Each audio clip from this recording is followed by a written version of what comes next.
Welcome to The Weary Theory, the podcast where we talk about true crime, conspiracy theories, and the unexplained. I'm Charlie. And I'm SJ. And today's topic of discussion is the murder of Roxanne Hayes and the attempted murder of Mary Vincent. Now, before we present this information and our opinions about these cases, let's discuss how this podcast works. We each split up the research on certain subjects relating to the topic. Then we present it to each other and to you guys, meaning I don't know what information SJ has collected and she does not know what I have researched.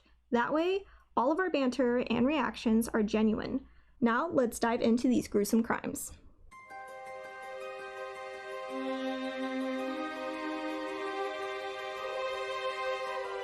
A quick disclaimer, we will be talking about sexual assault, torture, and murder, so if these are triggering events for you, please do not listen to the rest of this episode.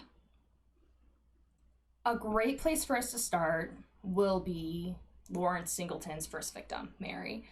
To give you guys background before what led up to this crime, Mary grew up in a very normal household in Las Vegas with her family. Up until she was 14, her parents started fighting, and that led to their divorce. And at 15, she didn't want to live with her family anymore and she ran away. But in order for you guys to understand the story, we're going to have to talk about hitchhiking for a second. For those of you who aren't from the US, back in the 1970s, hitchhiking was a common form of transportation for those without licenses, cars, all of which Mary never had. Now, to properly hitchhike, someone will stand on the side of the road and they'll extend their hand out with a thumb, and this is a common signal for motorists to kind of know, hey, this person is looking for a ride. Back in this time, everyone was doing it, and it's an easy way to get by, and there wasn't much talked about in regards of safety. People just did it. Mm-hmm. Today, most people do not do this, and 9.9 out of 10 times, no one's picking up a hitchhiker nowadays. Oh, yeah. Well, there have been so many crimes revolving around hitchhiking that it's not common practice today. No, it's not socially acceptable, like, in a way. Like not it was really. Back then. Yeah. I would never pick anyone up from hitchhiking. Well, we're also females, and I don't know about you, but I've seen, like, people on the side of the road in where we live looking for rides, and I'm just like, if they do any, like, I can't handle myself. If I'm the one driving, they could easily attack. There's just so much to think about, and it's just not worth helping someone because you don't know who that someone is. And it's not saying we're against helping people, but when it comes to, like, personal safety, definitely nowadays, we've learned from cases like Mary's to not hitchhike and to not pick up hitchhikers. For those listening, please do not pick up a hitchhiker. And do not try to hitchhike. Yeah. This is a cautionary tale. Take the bus. Please take the bus. Please. Or train. Or plane. Walk. I know it's more expensive, but it's safety. I'm telling you. Now, let's get into the story. Okay, yeah. Let's talk about the crime. Yeah. On September 29th, 1978, a 15-year-old girl, Mary Vincent, was standing on the side of the highway just outside of Modesto, California, which, for those of you who don't know the U.S., is not far from San Francisco, California. She had hitchhiked from Las Vegas all the way to Los Angeles to visit her grandfather, but after only being there a couple days, she became unbelievably homesick, which I relate to, and wanted to be back with her family. So one day, her grandpa leaves his house to go run some errands, and just like she ran away from the house from Las Vegas to get to her grandfather's house, she snuck away and decided, I'm going home back to Las Vegas, Nevada. So at this point, after a handful of days, she hitchhiked from Los Angeles to Modesto, California. Why Modesto? Because that was actually where the first driver who picked her up brought her to. That's another thing about hitchhiking. You cannot be like, oh, hey, I want to go here. They're not a cab. It's like, hey, I'm going in this direction. Do you want to ride? Yeah. Which, that's what happened. So now she's in Modesto, California, and the first driver drops her off, and now she's on the side of the road looking for another ride to take her farther south, closer to Las Vegas. So she starts walking down the highway looking for a ride, hand up in the air, when suddenly she comes across two young hitchhikers. Now, this was super exciting for Mary because, for one, she isn't alone anymore. For two, they're around her age. And thirdly, these girls have a sign literally saying, we need a ride. Mm-hmm. So she doesn't have to put her finger up in the air. It's just like, remember, they're all around the same age too, and it's more like super fun that, oh, your other girl's with me, like, this is fun. After a while of walking down the highway together, it's about mid-afternoon, and a light blue van pulls up about 15 feet in front of them on the side of the road. So the other girl stayed back, and she makes her way over to the passenger side window that's already rolled down, and she looks across the driver's seat, and there is a 50-something-year-old man who looks pretty harmless. So she asks him, hey, can you give me and my ride friends? We're looking to head down south. He looks at her, says, I can only give you a ride. I cannot give the other two a ride. I'm only giving you a ride. Mm-hmm. This threw Mary off because this is like a van. Like, you know, like the kind of van, like the big white van your parents always tell you to avoid? Yeah. This was like the 1980s version of that. Yeah, he obviously had room. Oh, there was no one else in there. It was a big blue van.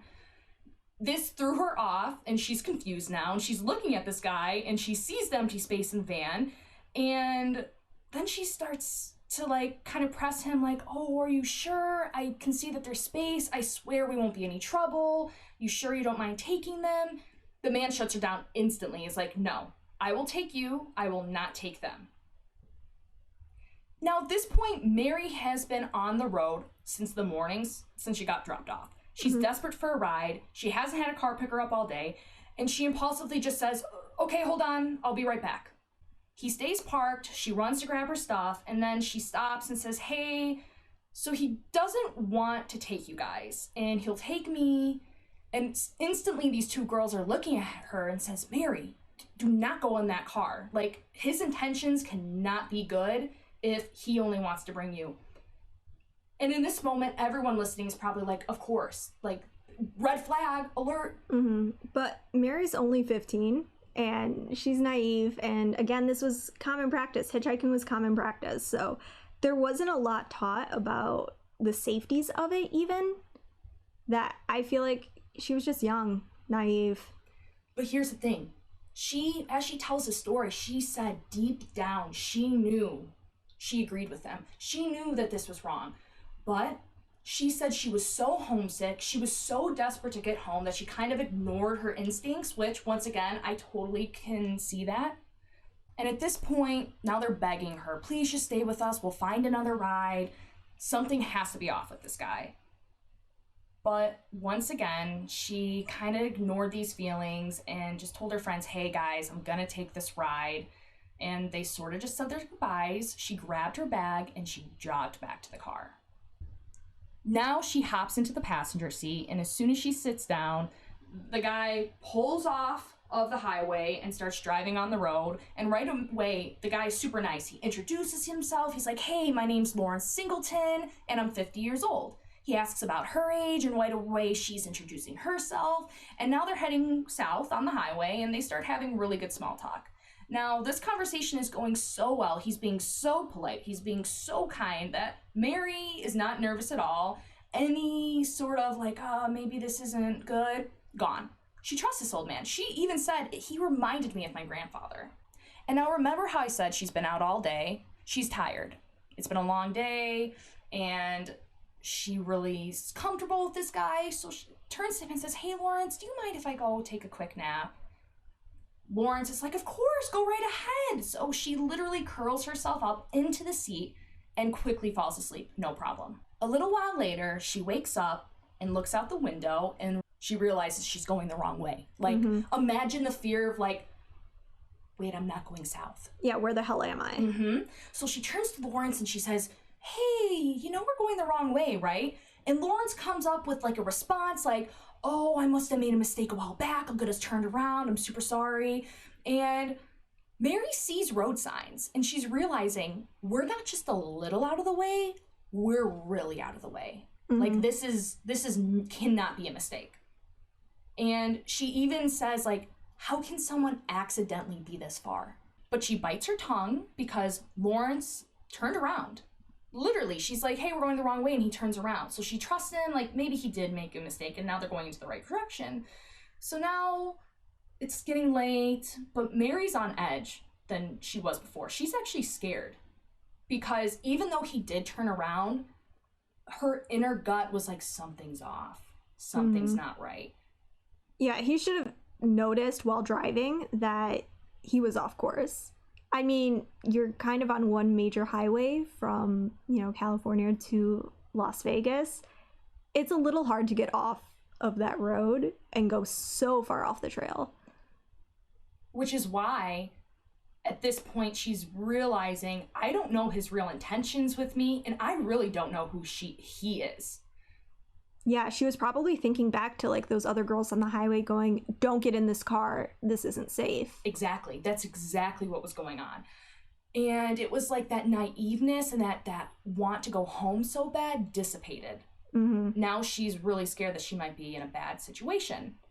But there's nothing she can do. She's in the car. And she's so far off, the main highway that if she, tried to get out of the car, he could overpower her easily, and she'd be so far away from everyone else. And that's kind of what happened.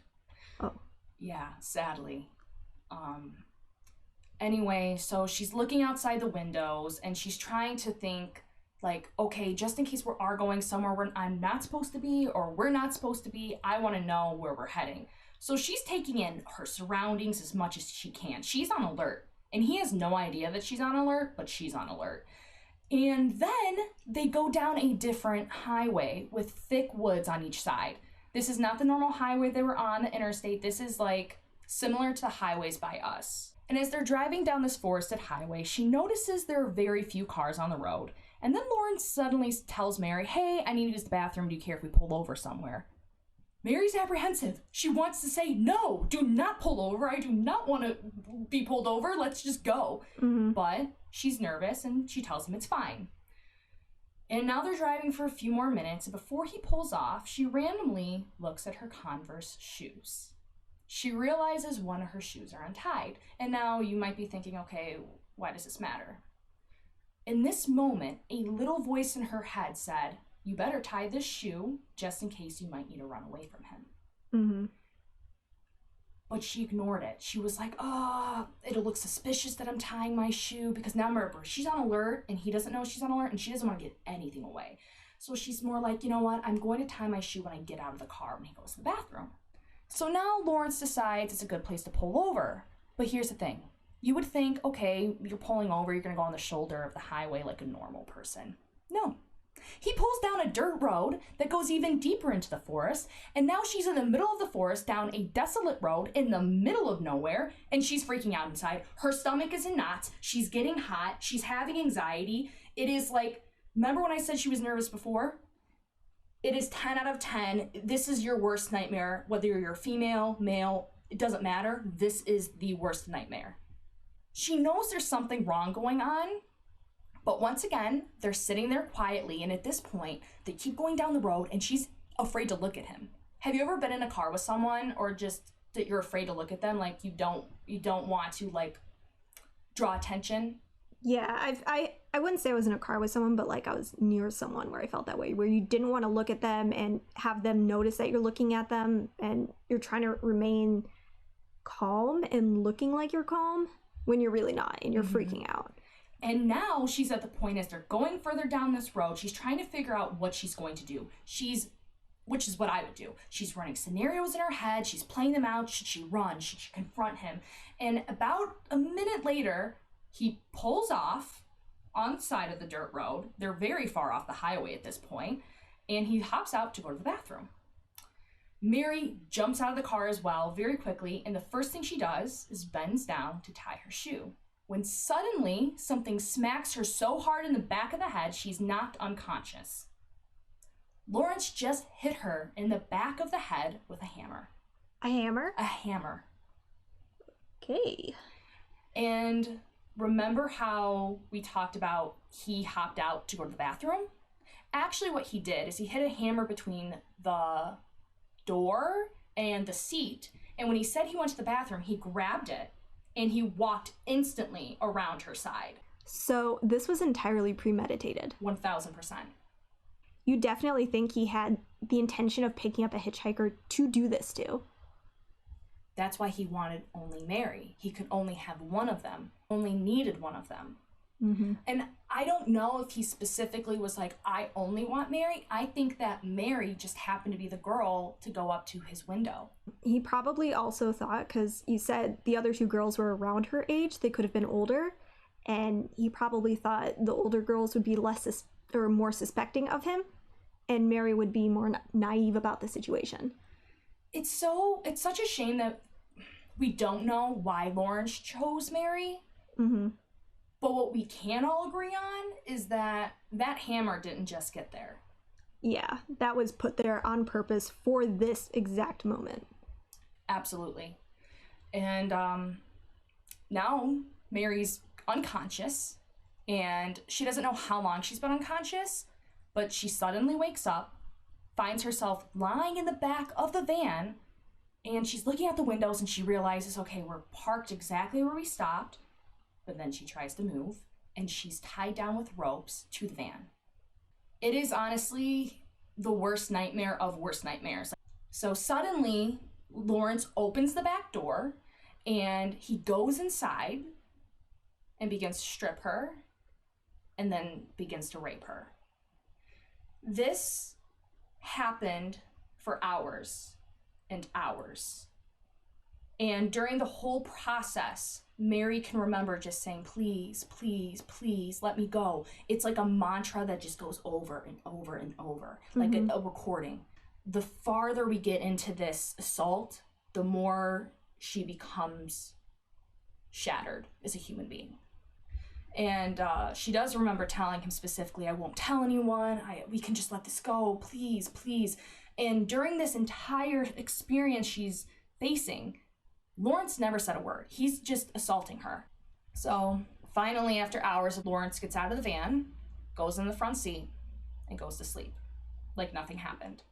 And for those who are wondering, okay, Mary, why didn't you escape? She tried, but the ropes were too tight. She did everything. She pulled. She did everything she could. Also, she doesn't want to wake him up. Yeah, she's trying to be quiet the entire time.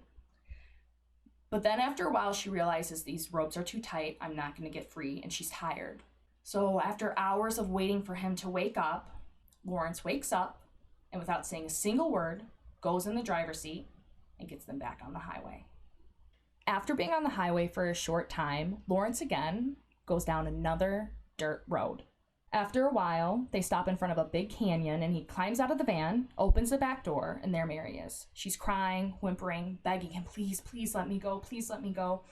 But he climbs back inside, still not saying a word, and continues to assault her for hours and hours. So now she's outside the restraints, and she's standing in front of him, and she says this exact line, please set me free. He finally talks to her, and he says to her, oh, you want to be free? I'll set you free. He goes around, reaches in the trunk of his van, goes into his toolbox, and grabs a hatchet. He walks back in front of her, and in seconds, Mary realizes he has a hatchet, but by the time she actually sees it, he's already reaching across her, grabs her left arm with his left hand, and raises the hatchet up in one motion, and then slams it as hard as he physically can. And all of a sudden, she remembers being thrown back, looking down, and seeing her forearm gone. Mm-hmm. And to give you a representation of how much of her arm was gone, she had about an inch below her elbow. The rest was gone. So he cut through bone. Bone, gone. All right. So she's laying there. She's in complete shock, and she's just looking at her forearm in like a distraught. She's distraught. Her arm is gone. She's in shock. Yeah, total shock. But before she can even process that her left arm is missing, Lawrence is already reaching over to grab her right wrist.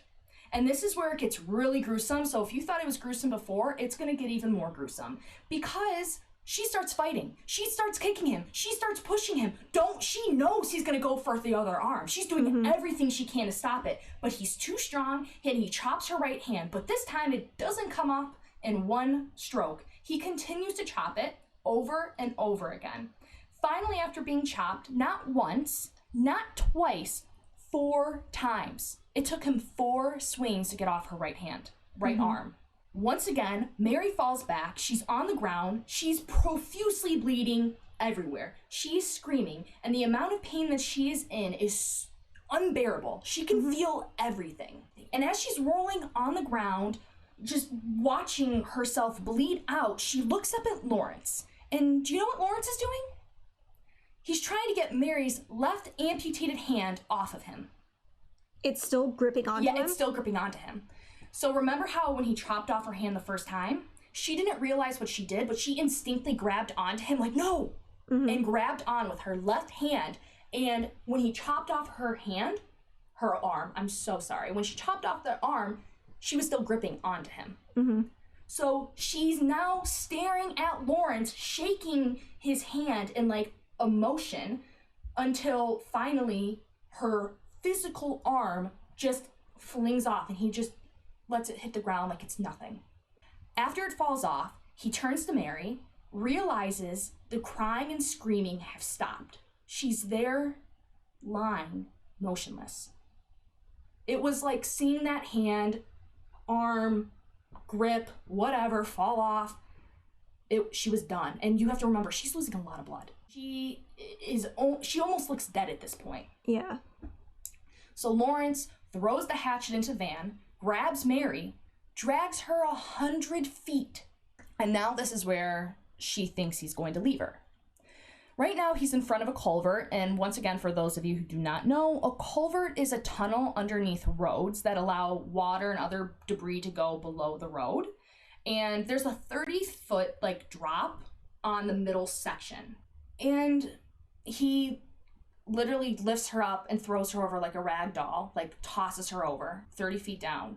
He walks down the hill, and he drags her from the spot he threw her, and puts her into the tunnel so she can't be seen. And as he turns to walk away, over his shoulder, he says, "Now you're free," and leaves. I am speechless, okay? I don't know how to handle this information because I only know the after effects of this, but I didn't know he did that and that he even said that to her.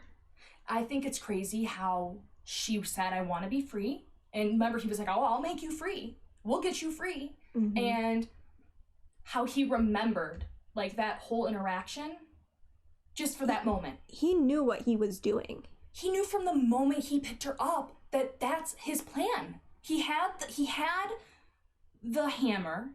He wanted the one girl.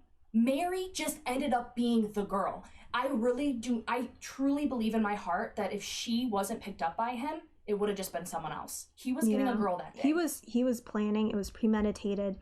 And he wasn't just in this rogue state doing this. No, he had critical thinking, and he was choosing to drag her body under there so she couldn't be seen, and even threw that back into her face of going, "Now you are free." And it hurts to think that people can be that cruel to a child. She was a child. Okay? And I know there's a lot of discussion about how Americans really treat their teenagers as children, but if her being naive enough to get in this car and really be in that situation in the first place, she was a child.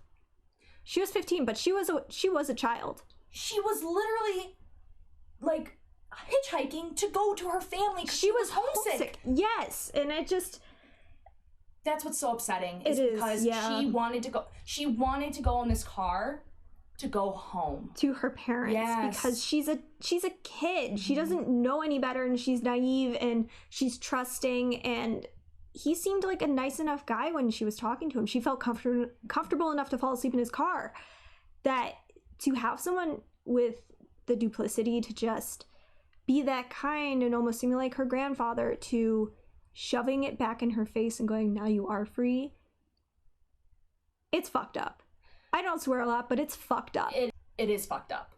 And to kind of give you background on Lawrence, this was Lawrence's first real offense. He's 50. You know what I mean? This is not someone who's doing this in their 20s or 30s. How long has he wanted to do something like this? I think the fact that he was able to trick her into thinking he was a nice guy really shows that he's been tricking people for a long time. oh, has he been tricking people? But now it's your turn. I stopped my story at this point. I do know that she survived. I just don't know how. All right. Now we're going to pick up to where Lawrence left Mary. Mary eventually passes out from the cold, from exhaustion, from blood loss, and she wakes up. She's shivering, she's freezing, she's stuck under this culvert. Both her arms are missing, and she's scared. But she remembers thinking, I want to live. So what she does is she crawls out of this drain, crawls out of it to like the open air, and starts stuffing dirt into what's left of her arms. Stuffing dirt? Stuffing dirt. And she thought it'll turn into mud, it'll harden, and it will stop the bleeding or slow the bleeding. She's 15. She's 15, and she's having this forethought of, I need to do this to try to survive. And she recalls just thinking over and over, I want to survive, I want to survive, I want to survive. Okay. And she stuffs what's left of her arms full of dirt, and she crawls up this cliff, 30 feet up. How does she crawl it up? With her elbows. She's like using her elbows to lift her body up. She's naked. She's afraid, and she's crawling through like this dirt. It hurts. She's in a lot of pain, but she keeps going. She crawls to the top, and she gets onto that road. She keeps walking, trying to remember exactly how she got there, what she saw, what she heard, and she starts hearing the sound of traffic, the sound of a highway. She starts following the highway. She makes her way there, holding her arms. The entire time she's walking, she's holding her arms way above her head to stop the bleeding, like to stop from bleeding out and to stop her muscles from falling out of her arms. Her muscles. Oh my God. And so she's walking. She makes it to the highway. She's standing on the side of the highway, naked, covered in blood, her arms missing, arms above her head, and this car starts driving towards her. She sees two men in the car. They see her, and they actually start to speed up after seeing what condition she was in. They were thinking, like, we don't want to deal with this, not our problem. They were scared. I mean, can you imagine? And I know that it's not the right thing. You see this person who needs help, but can you imagine? It's late, it's dark, and your headlights see this girl, naked, covered in blood, with no arms, walking towards you, trying to get your attention. Like, that's scary. I can understand why they didn't pick her up, but they see her, they speed past.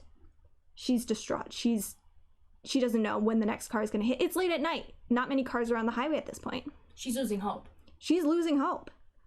And finally, she sees another car. It's a young couple. They see her, they stop. They pick her up, and they immediately get to work. They start using what towels, what clothes they had lying around in the car, just anything to stop the bleeding, to help her, to keep her alive long enough to get to the hospital. They rush off to the hospital. They're speeding. They're good people. They want to save this girl, and they're trying everything they can. They get to the hospital. She gets admitted. They do emergency surgery to, help close her arm wounds, and they actually take part of her leg muscle and leg nerves to put into her arm to save it, so she can be fitted for prosthetics. And this is like back in like the 80s. Yeah, 60s, 70s, right? I think it was, if you give me a second, I'm pretty sure it was 1978. Yeah, this is, late 70s, okay? And they're doing all of this to save her arms.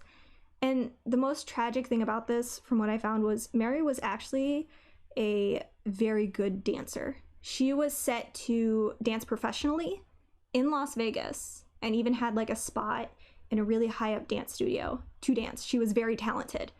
And because they took part of her leg to save her arm, she could no longer do that, because it didn't leave her legs like super impaired, but she couldn't dance because dancing involves a lot of leg musculature and precision, and she couldn't do that anymore. And that's what's really tragic to me, was not only did this horrific thing happen to her, but it took away what she thought she was going to do for the rest of her life, what her passion was. Mm-hmm. And that's really upsetting to me too, because once she gets past all this initial trauma, she still can't return back to her normal life because she doesn't have arms, she can't dance.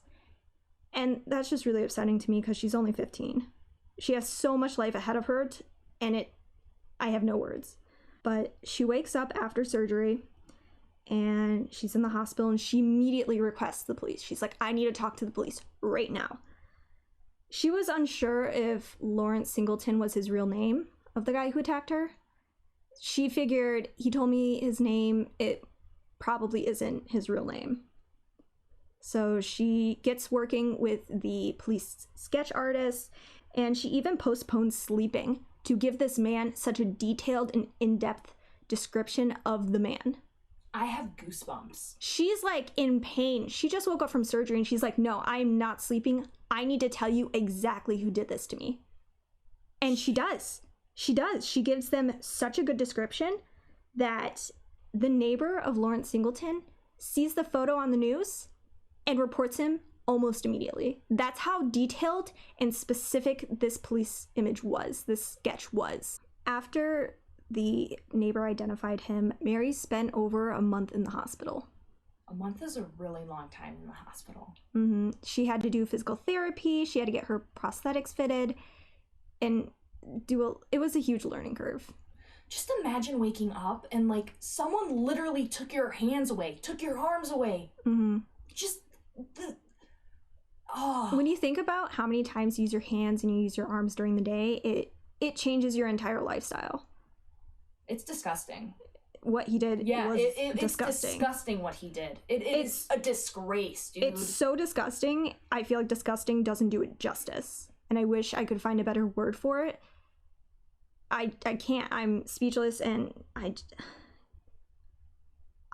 am so empathetic to this young girl and her experiences, and it hurts. It hurts to read the story, and it hurts to listen to what she had to go through. Mm-hmm. But she was strong, she persevered, and she was on it. She wanted to get the prosthetics. She even started tweaking them to fit her lifestyle better.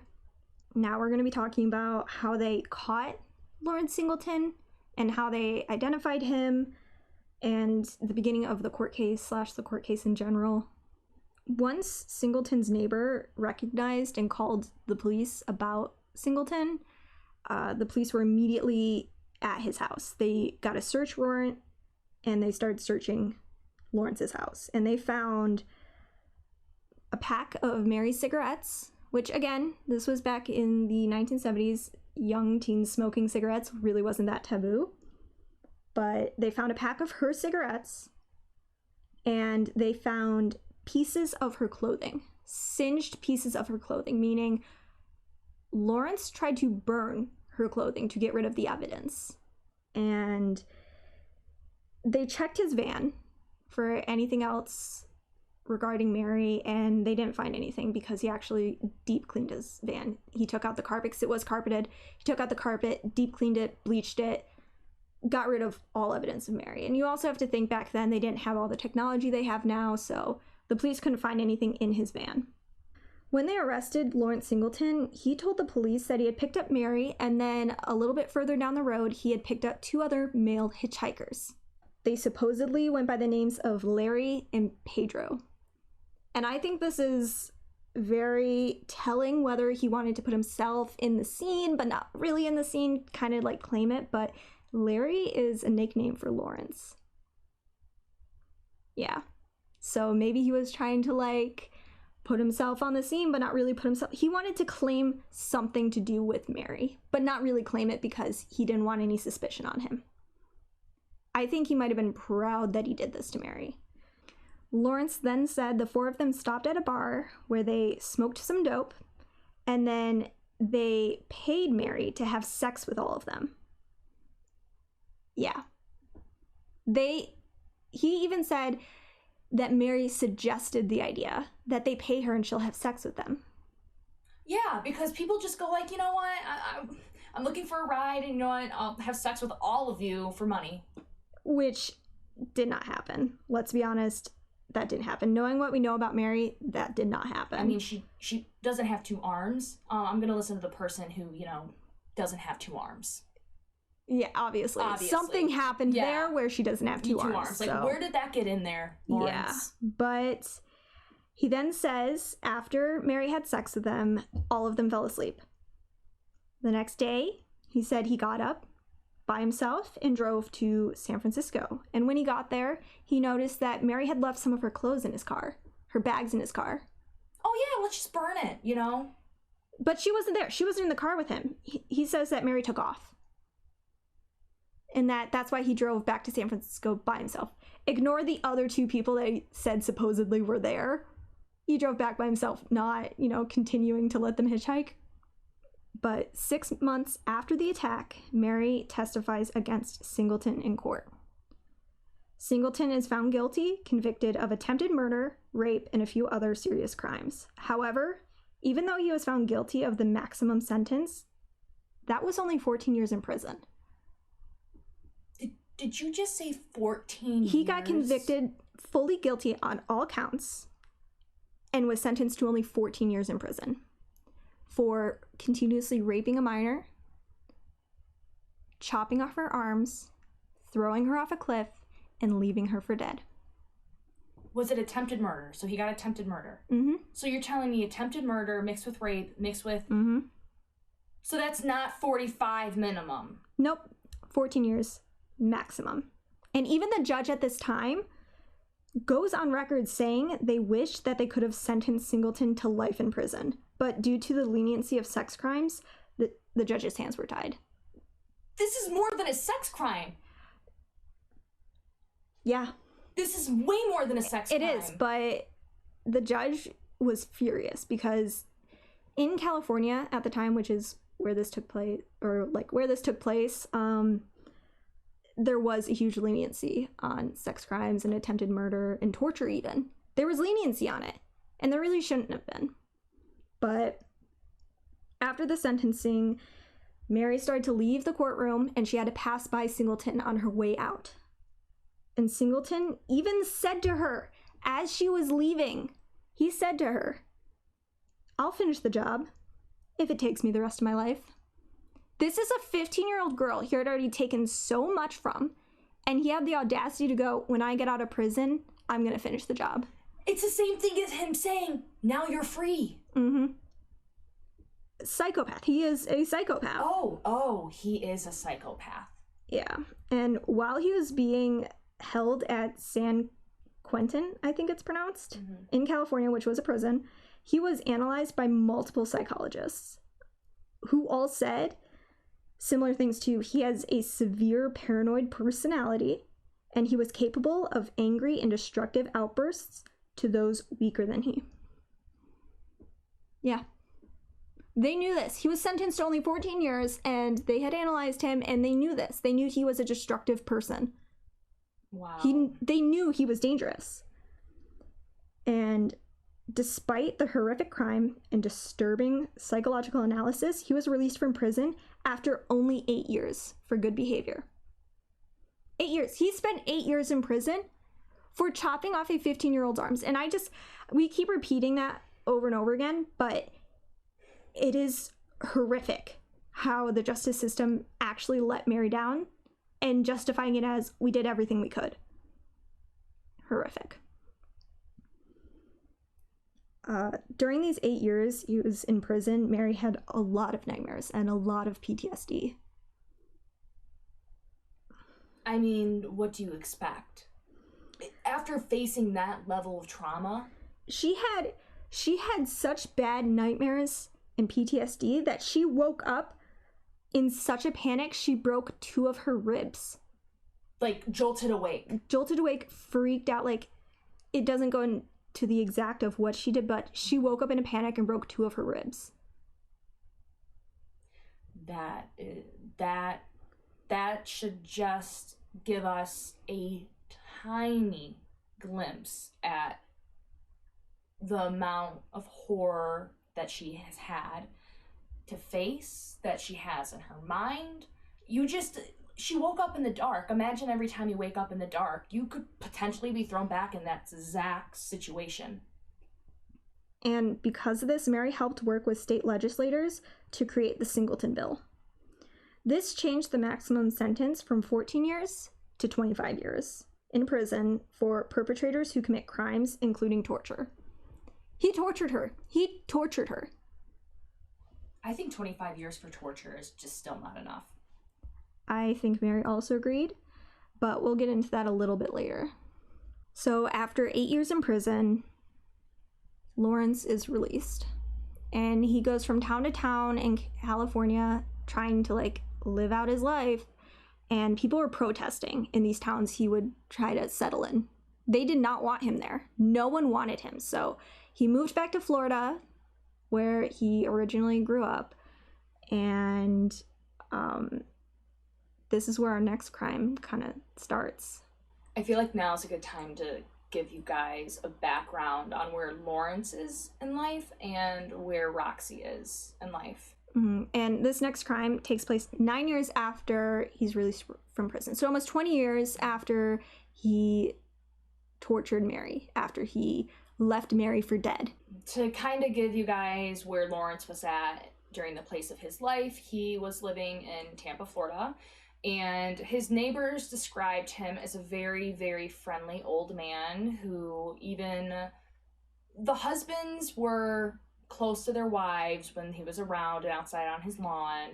And the women always kept their children just a tiny bit close. But over time, they're like, oh, but he's so nice. And maybe he made a mistake. I still don't know how you can say someone made a mistake. But that's not my opinion. It doesn't matter. And no one really knows this, but Lawrence was actually facing a lot of mental turmoil. And while I can't say why he was, I would hope maybe for all the terrible things that he has done.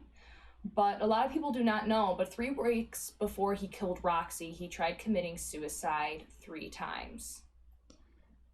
I don't think that he felt guilty for what he did to Mary. And this is my own opinion. Don't come for me.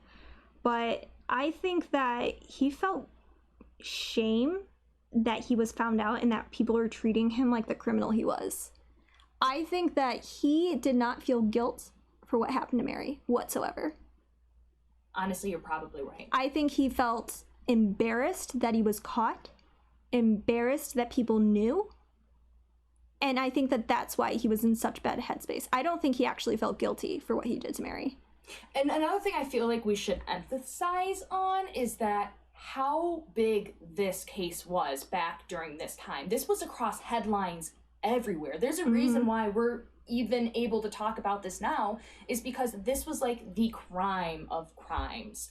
So everyone whose name, and Lawrence Singleton, I don't know. I feel like for the rest of my life when I see that name, I'm going to automatically know whatever.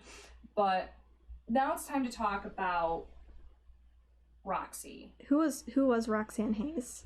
Here's the thing about Roxanne Hayes. There's not a lot known about what happened before the murder. And when I say what happened, I mean who Roxanne was.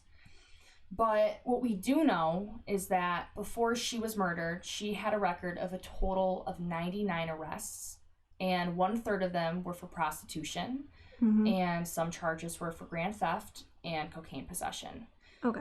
But this tells you if she has 99 arrests and 1/3 of them is for prostitution and she died at 31, this should tell you that she probably has had to be a prostitute because of her upbringing and just where she is in society and just trying to make money for potentially her entire life. Yeah, and it doesn't say much about her upbringing and stuff like that, but you can kind of infer that she's had a rough life. And from what I've read further on, she did what she thought was necessary to raise her kids. She had 3 kids, right?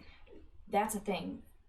Before she died, she had a 4-year-old son, an 8-year-old son, and a 12-year-old daughter.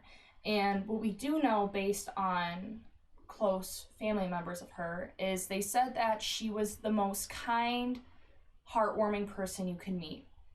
And I think that this shows it doesn't matter what you have to do to survive in this world.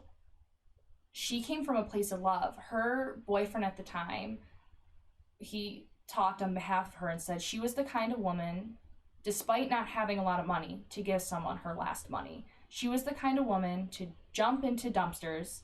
His exact words were, she was the kind of woman to jump into dumpsters and save a kitten, because she did. She cared about life, and it doesn't matter what her record was. She still was alive and she still was a person. And I think that that really needs to be stressed, because a lot of people look at she was arrested 99 times and think, oh, she was a bad person. And I don't think none of her crimes really involved harming others, and I think that really says a lot about it. Yeah. And about her. She cared about life and she cared about others. And most importantly, she cared about her family. Yeah. Obviously, she did. Her children were fed. She had a roof over their head. She did what she had to do, which led her to Lawrence. And I feel like that's all I have on the situation. Now it's completely your turn to switch over. All right, I will provide what information I found about the crime. What actually happened to her and what led up to Lawrence being arrested. So it said that Singleton met Roxanne a few months before this crime.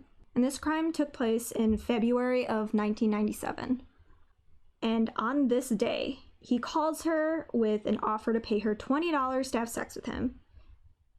Now, it does say Roxanne was hesitant, but agreed to come to Singleton's house anyways. They have intercourse, and it's thought that Singleton became angry while still nude right after the act, okay? Right after the intercourse. And he started stabbing Roxanne. 7 times to be exact. He stabbed her 7 times while both he and her were nude. And from a different articles I read about Singleton being discovered, let's go back a little bit, okay? In February of 1997, the neighbor next door to Singleton was getting their house painted. And they had a professional painter come in, and they were vacant. They weren't there at the time, but it was this painter. And this painter it doesn't say whether he's painting the outside or the inside, but it does say he looked into the window of Singleton's house and saw this crime happen. He saw the disturbance. Like he saw her stabbing her? Yeah, it took place in their living room. So this painter immediately calls the police and goes, something's happening in this house, gives them the address, and the police show up almost immediately. The officers that were on scene found a nude Singleton covered in Roxanne's blood. Now, Singleton told the police he had not meant to kill her, and in court he told one hell of a lie. I'm telling you, like, maybe it would have been believable, maybe. So are we talking kind of like the lie he did last time? Yeah, maybe, but based on his current record and his psychological analysis at San Quentin, it doesn't look good for him. But he told jurors that they were both nude when he went to grab his wallet to pay her $10 extra on top of the 20 for having sex with him, but $10 extra to get a cab ride home because she wanted to go home, see her family, spend time with her family, essentially just go home. And she lunged at him to grab his wallet. When he fought to get it back, she then grabbed a kitchen knife. How the hell she knew where a kitchen knife was? No idea, which is, again, a little flaw in the story that I found. But she grabs his kitchen knife, and the struggle only lasted 30 seconds. Singleton then claims that each time he tried to pull the knife out of Roxanne's hand, it would plunge into her. So I'm just, a little bit of my opinion, if I'm holding a knife and someone's struggling to get it out of me and they accidentally stab me, I would let go of the knife. Again, she was stabbed 7 times. So this happened 7 times. Just accidentally stabs herself 7 times. Yeah, exactly. Exactly. Lawrence Singleton then said he didn't even realize she was injured until she lay dying on his couch. I feel like the way that things are set up, it's like the first time he didn't kill Mary, and like he's making sure, like, no, you are dead. Mm-hmm. Yeah, I think he definitely made sure before anyone found out or anyone would know that she was dead to make sure she was dead this time. And I hate this guy because this next thing he said, and I quote, "She put both arms around me and asked me to hold her. So I held her tight. We were embracing." And he describes her final moments of life as wanting to hug him. I'm having such a hard time putting my emotions into words because I'm so disgusted that he thinks these jurors will believe him when he goes, yeah, I stabbed this lady 7 times. brutally while she was naked and vulnerable, and she wanted me to hold her as she died. He is essentially saying Roxanne wanted to hold the person who had brutally stabbed her. And that is so disgusting because he truly believed that women were weaker than he was and that they were less of a human than he was. And that they were, like, he actually thought that people would believe this lie because in his mind, women are like that. Women are clingy like that. It just, the amount of hatred I have for this man. I cannot wrap my head around the fact that I really think he believed that maybe this happened. Is he lying, or is he having a psychotic break where he actually thinks this is happening? Yeah. But at this trial, almost 20 years after Mary Vincent was attacked, she was back in court testifying against this man. Okay. She once again shared what happened to her and the pain Singleton had caused, not only to her, but now to Roxanne's family. In the end, it only took the jury 4 hours to convict him guilty of killing Roxanne Hayes. He was convicted of first-degree murder and then sentenced to death row, which I think is well-deserved.